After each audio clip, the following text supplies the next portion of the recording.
Love didn't arrive loudly this time. It didn't rush in or take my breath away. It came quietly, like morning light slipping through curtains, unannounced but steady. I didn't notice it at first, not because it wasn't strong, but because it felt natural.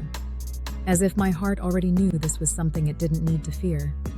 There was no uncertainty, no guessing, no wondering where I stood. Love didn't hesitate. It stayed.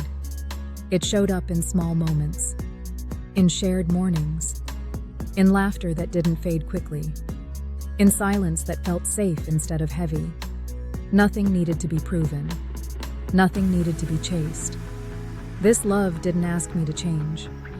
It didn't ask me to become smaller or louder. It simply met me where I was and stayed there. I learned that real love doesn't feel chaotic. It doesn't keep you awake with doubt. It doesn't come with fear disguised as passion. It comes with peace. This love knew how to listen, not just to words, but to pauses, to moods, to the things I never learned how to say out loud.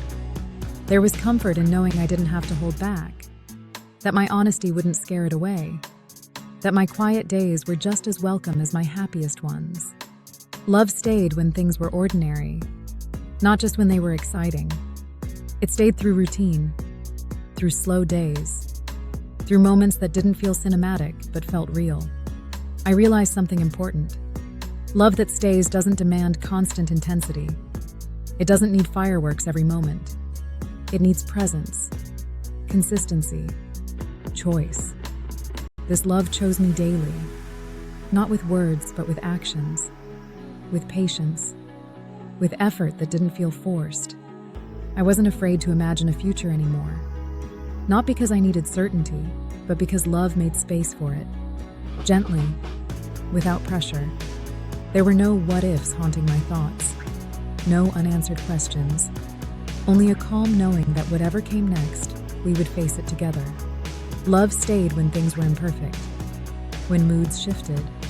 When days felt heavy. It didn't disappear at the first sign of difficulty. It leaned in closer. And that's when I understood. Love that stays is not louder. It's stronger. It doesn't try to be unforgettable. It simply becomes part of you. So deeply that one day you realize you feel lighter, safer, more yourself than you ever did before. This love didn't heal me by fixing me. It healed me by accepting me, by seeing my flaws and staying anyway. I no longer wondered if I was too much or not enough. Love answered those questions without speaking. It stayed. And staying is not passive. Staying is a choice. One made quietly, again and again. This love taught me that not all stories are meant to ache. Some are meant to grow slowly, to last, to feel like home. And maybe that's the greatest kind of romance. Not the love that almost was, not the love that left beautifully, but the love that stayed and kept choosing you even when the world didn't feel gentle. This is the love that doesn't need to be remembered with longing, because it's still here.